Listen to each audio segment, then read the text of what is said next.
Welcome into episode 9 of the New Killer series. Today we're going to go over the newest information on the Jason Voorhees license and what would have to happen for Behavior Interactive to bring Jason into DBD. I found some new information that really clarifies the vagueness of the lawsuit. I also found some interviews where Matthew Cote talks about Jason. How's it going, guys? My name is Schmuckles. I wanted to take a second to thank everyone who checks out my videos, especially those of you who are subscribed to my channel. I started out this year with 78 subscribers. It's been a really crazy year and I just wanted to say thank you. Whenever I post a video, I'll instantly get a lot of comments that are super kind and I'm really appreciative of those of you who are doing that. I read every single comment on my videos. Even if I don't respond to them, I see the comments and a lot of your comments make my day. If you haven't seen the last Jason video that I've posted, make sure to check it out. I'm not going to be repeating information in this video. I definitely recommend watching that video first. If you're interested, you can click on the title above and then I'll link you back here at the end of that video. I also stream on Twitch on Wednesday and Sunday nights. The link is in the description below. In this video, we're going to clarify exactly why the lawsuit is keeping Jason out of DBD, a Friday the 13th license overview, the newest information on the lawsuit, and what would have to happen for Jason to come into DBD. I wanted to start by addressing some corrections from the previous Jason video.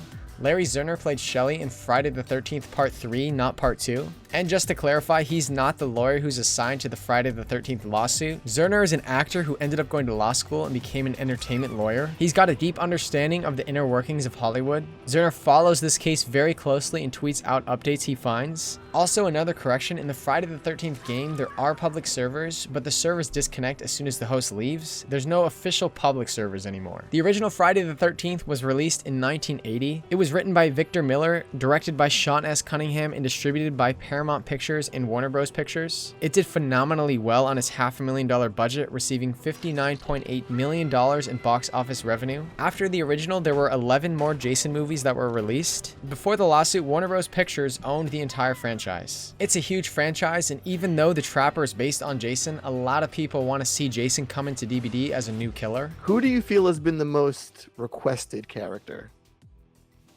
Without saying like, oh, they're going to happen or not, but I'd say probably Mr. Voorhees. Popularity. Well, people need to let go of that. It's never going to happen. Why? Why? That thing, it's embroiled in such legal mumbo jumbo. He is an elusive fellow. I will give you that. But I'm grasping. But the most requested is definitely Jason. Right now, the lawsuit is ongoing, which we covered in the last video. The last video left a lot of people wondering, why does it matter who owns the copyrights to make the game continue or even add him to DBD? I did some research and I found the answer to this question on the Gun Media FAQs. Gun Media is the game devs on the Friday the 13th, the game. The decision was made for us to stop making content due to the sensitivity of the legal process. Gun does not own the rights to Friday the 13th, the game. We continue to work with our partners at Horror Inc. as more information unfolds. Gun wants to release content, as do our partners at Horror. Until more clarity is provided, we cannot add new content. Another FAQ, why won't Gun Media settle with / pay Victor Miller to create content? Gun is not a part of the legal issues surrounding the license. It's not our call to settle or pay anyone as it relates to the legal issues. Our partners at Horror Inc. have reached out a few times in an effort to settle with Mr. Miller. However, we were informed that this communication was ignored. We hope that all parties come together in the future so we can add some new content, but it's not likely nor should it be expected. Larry Zerner talks about this in an interview that I found. Gun is a small company. Right. It's four guys. I mean, it's not EA or Ubisoft. You know, right. It's just four guys. The lawsuit does not affect any of the movies that already existed. It just affects them making new things. Another interesting FAQ to the Friday the 13th game. Why won't Horror Inc. settle with Miller so you can create content? As mentioned previously, this has been attempted in the past with no progress. Our partners at Horror Inc. will continue to reach out to Mr. Miller until the communication lines are opened up. There is very little we or our partners can do at this time. So the current status on Friday the 13th, the game, pretty much in a nutshell, all previous work with Jason is able to stay into the game, but no new content. Larry Zerner nails this on the head in that same interview. There was some conspiracy. Gunn was told by Warner Brothers, you can't do it. That's it. There's no, they were told, Warner Brothers said you can't do it. So that was it. You know, so people who listening to this, you know, nothing to do, they had no choice in the matter.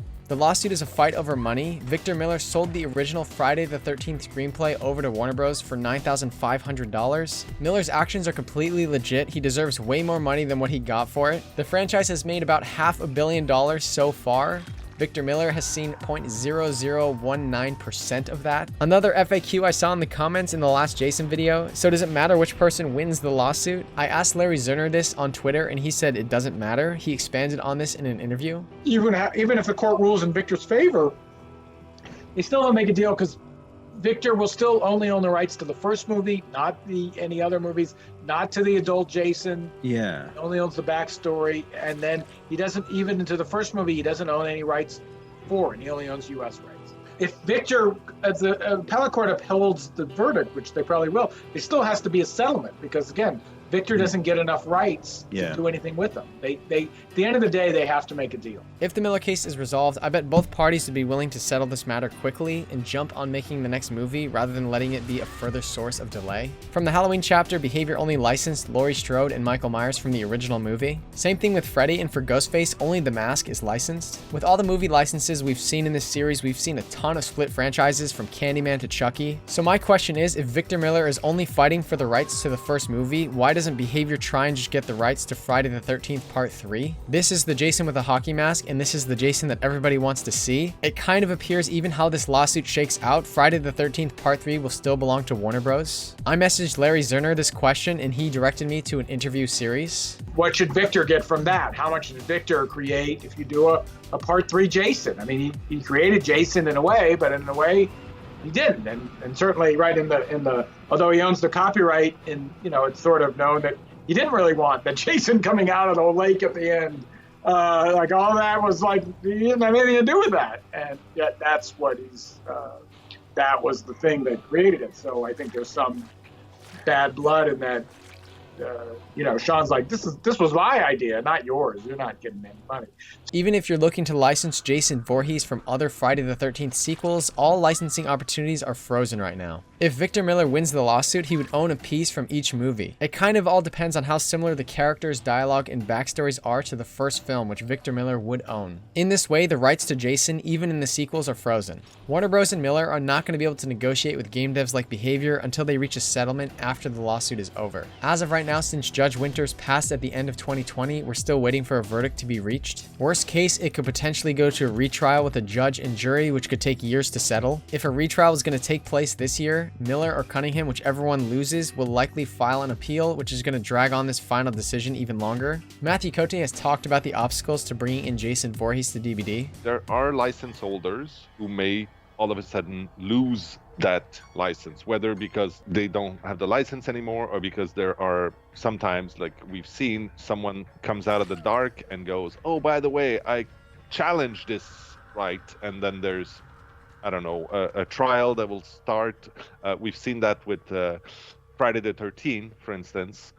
There's a famous trial that's, I don't know if it's even resolved yet, but there are issues with some of these licenses where people will have a claim and then it all sort of gets on hold, and anybody who had obtained rights, then those rights that you obtained from a source that is now challenged become sort of frozen until it's resolved. So it can be it's all very complicated. Make sure to hit that like button and subscribe to the channel if you enjoyed this video. In the next video, we're going to overview another popular horror license. Thank you all so much for watching this video. I'll see you in the next one.